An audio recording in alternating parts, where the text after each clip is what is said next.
proses untuk data rekening sampai dia bisa valid, kita ada beberapa tahap ya. Yang pertama itu kan kita harus melakukan pengecekan dulu dari format yang diberikan ya dari data yang umumnya secara Excel ya, Pak, ya. Dalam bentuk Excel itu memang kita banyak kesulitan ketika melakukan penggabungan ya. Yang biasanya itu masalah teknis gitu ya, seperti misalnya ada karakter yang hilang, ada karakter yang asing, kemudian ada namanya geseran kolom, geseran juga ada pergeseran garis ya, sehingga data yang teman-teman berikan itu tidak 100% bisa kita manfaatkan gitu. Jadi memang kendala ini mungkin teman-teman di bawah di daerah guru-guru itu nggak mau tahu ya, nggak apa namanya nggak paham ya. Maka kita mesti menjelaskan pada mereka kenapa kok ya rekening ini menjadi apa namanya seperti menjadi hambatan ya. Karena memang prosesnya lebih kepada teknis ya. Ketika teman-teman memberikan data tersebut, kita harus cleansing dulu gitu ya. Kita cek dulu karena tidak semua data itu bisa langsung diproses. Kita harus melakukan cleansing dulu dari formatnya, juga dari kesamaan nama ya, karena kita temukan ya tidak semuanya itu ternyata namanya betul gitu ya. Dalam artian bisa jadi ada pergeseran ya. Jadi kita juga tetap melakukan pengecekan nama rekening. Sebelum itu kita melakukan verifikasi ke bank. Nah, kemudian kita juga mesti menjelaskan kepada teman-teman kita di bawah untuk guru-guru bahwa data yang kita miliki itu harus kita lakukan dulu verifikasi. Kenapa? Karena eh, kita tidak ingin ketika kita melakukan apa, pentransferan itu terjadi salah bayar atau rekeningnya tidak aktif ya. Jadi bisa jadi rekening-rekening yang sudah kita kumpulkan tadi ya, ini berkaitan dengan mungkin waktu ya, waktu yang sudah cukup lama, mungkin gurunya juga nggak melakukan maintenance ke apa pada rekeningnya sehingga banyak yang sudah tidak valid, yang sudah tidak aktif, bahkan yang dorman juga itu cukup banyak, sehingga kita tidak bisa begitu saja melakukan pencarian langsung tanpa melakukan verifikasi. Nah, ini yang teman-teman mungkin mesti jelaskan kepada guru-guru ya, bahwa mereka harus tetap sabar menunggu, walaupun mereka sudah menyerahkan rekening, tetapi proses sampai rekening itu bisa kita gunakan itu butuh waktu ya. Pertama tadi ya, kita melakukan cleansing dulu. Yang kedua, kita harus melakukan verifikasi dulu ke bank ya, supaya nanti ketika kita melakukan transfer dananya itu, maka tidak akan terjadi salah bayar atau gagal bayar gitu ya. Mungkin ini yang perlu kita jelaskan karena banyak pertanyaan dari guru itu seputar rekening seperti itu. Kenapa kita udah menyerahkan rekening kok rekeningnya belum masuk juga ke info GTK. Jadi untuk sampai ke info GTK itu memang perlu waktu ya. Dari sisi tadi ya, dari kita harus cleansing dulu. Yang kedua kita harus melakukan verifikasi dulu. Nah, begitu juga dengan nomor rekening yang kita entry di Simtun ya. Jadi kalau teman-teman itu kan sebagian sudah ada yang melakukan pengupdatean rekening melalui Simtun. Itu juga tidak langsung terupdate ke info GTK karena rekening-rekening yang ada di Simtun itu kita harus masukkan dulu ke mana apa ke temporari, nggak bisa langsung masuk ke info GTK. Kita cek dulu ke bank gitu, verifikasi bank. Nanti kalau sudah valid baru bisa tampil di info GTK. Jadi mungkin yang perlu kita jelaskan kepada mereka adalah masalah rekening ini emang butuh waktu yang cukup panjang karena ada beberapa tahap yang mesti dilewati gitu ya. Nah, kemudian dari rekening itu, kemudian dari segi data juga ya, teman-teman harus juga bisa menjelaskan kepada guru-guru ya, karena masih ada terdapat kode 02 yang cukup banyak ya. Dan 02 ini mungkin bisa kita jelaskan bahwa tidak hanya soal jam mengajar ya, karena kita sekarang melakukan validasi terhadap data-data juga selain dari jam mengajar ya, seperti misalnya eh, NIP ya. NIP kita lakukan validasi langsung dengan data BKN ya. Mungkin kalau tahun-tahun kemarin kita nggak terlalu ketat masalah NIP karena semua itu diserahkan kepada teman-teman ya. Ketika teman-teman melakukan pembayaran tentu akan melakukan cross check dengan data kepegawaian ya. Misalnya tentang gaji pokoknya, kemudian juga dengan NIP-nya, kemudian juga dengan pangkat golongannya itu kan kita serahkan kepada teman-teman. Nah, karena berhubung untuk semester ini mulai kita yang melakukan apa namanya pencairan, maka kita tidak ingin terjadi mungkin salah ya dari sisi gaji pokoknya dan sebagainya.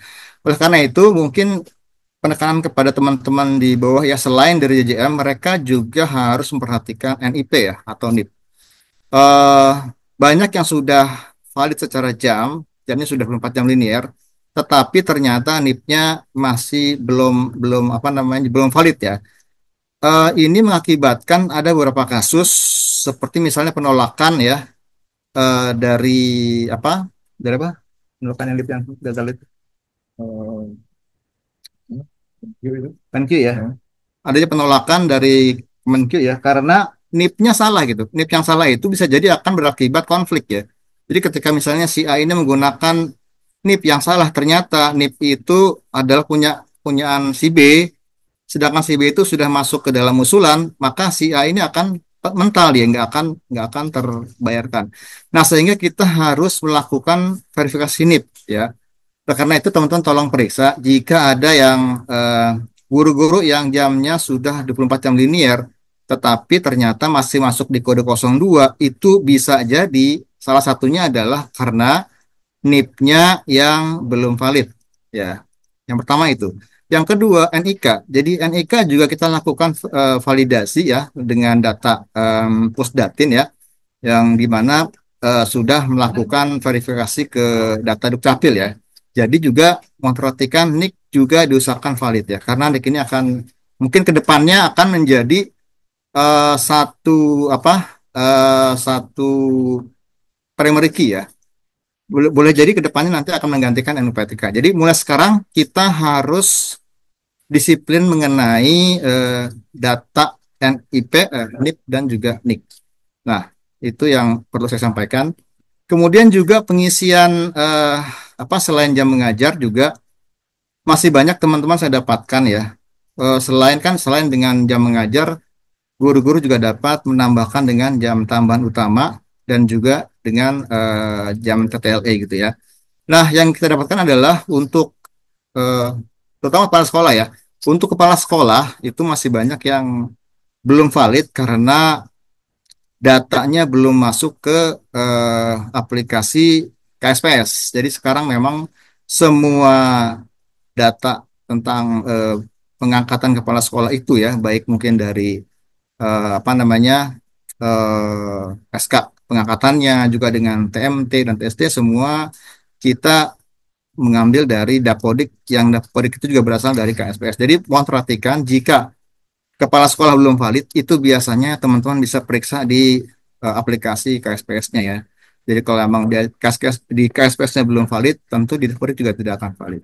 Nah, kemudian juga untuk jam tambahan lain, seperti jam tambahan utama, masih banyak di bawah itu yang masih belum mengerti dengan aturan ya, karena kita sudah ada permen Capman yang baru tentang jam tambahan utama itu juga mohon diperhatikan. Jadi seperti misalnya untuk penambahan jam apa jam tugas tambahan seperti misalnya wakil kepala sekolah, kemudian kepala perpustakaan dan juga misalnya kepala kepala laboratorium itu mohon diperhatikan juga untuk pengisian TMT dan TST ya karena banyak teman-teman yang belum melakukan apa namanya pemutahiran apa SK-nya gitu ya. Jadi sepatutnya untuk apa tugas tambahan utama ini dia SK-nya adalah per tahun ya. Kita kita apa namanya eh, mentolerir jika misalnya SK-nya itu masih di tahun 2024. Jadi mohon diperhatikan untuk pengupdatean SK SK apa tugas tambahan utama. Nah, juga untuk tugas tambahan linear apa tugas tambahan lain ekuivalensi atau TTLE ini juga masih banyak menanyakan kenapa kok masih belum dihitung. Ya, jadi mungkin saya ingatkan lagi bahwa tugas tambahan lain ekuivalensi itu akan dihitung jika memang di sekolah yang bersangkutan tidak kelebihan guru. Nah, untuk itu maka kita masih harus menunggu penghitungan kebutuhan gurunya selesai ya. Jadi eh, sebenarnya masih banyak peluang untuk guru-guru yang sekarang masih di kode 2 itu masih bisa valid ya ketika nanti sudah ada penghitungan kebutuhan guru. Jadi ini mungkin perlu disampaikan ke bawah ya bahwa yang sekarang masih kode 2 itu masih belum final dan masih bisa valid ketika mereka nanti ketika kita sudah melakukan penghitungan kebutuhan guru gitu ya. Jadi kalau emang gurunya emang guru guru tunggal dan juga sudah menambahkan dengan TTLE atau tugas teman utama tentu nanti akan valid ya. Yang penting adalah bahwa mereka mengajar bukan pada sekolah yang kelebihan guru ya. Jadi kalau kalau mereka mengajar di apa sekolah yang kelebihan guru, tentu penambahan TTLE juga tidak akan menolong ya. Jadi perlu disadari dari awal bahwa ketika mereka mengajar di sekolah yang kelebihan guru, itu solusinya bukan bukan pada bagaimana menambahkan jam tugas lain ya, tapi bagaimana mereka bisa mungkin apa mengajar ya ini mungkin peran dari dinas juga ya untuk melakukan redistribusi guru ketika ada guru-guru yang mengajar di sekolah-sekolah yang kelebihan guru. Jadi itu untuk informasi mengenai validasi data ya. Nah, kemudian untuk eh, masalah lain mungkin nanti bisa kita diskusikan ya kendala-kendala apa yang teman-teman dapatkan di daerah.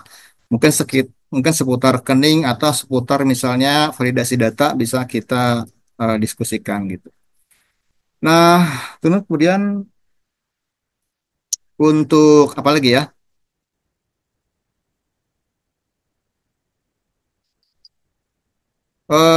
Dari sisi validasi data ya ya tadi dari sisi apa penambahan tugas tambahan utama ya itu tetap kita tunggu sampai sampai datanya betul-betul valid ya. Nah, kemudian juga mungkin ini peluang penambahan untuk tugas tambahan utama untuk wakil kepala sekolah.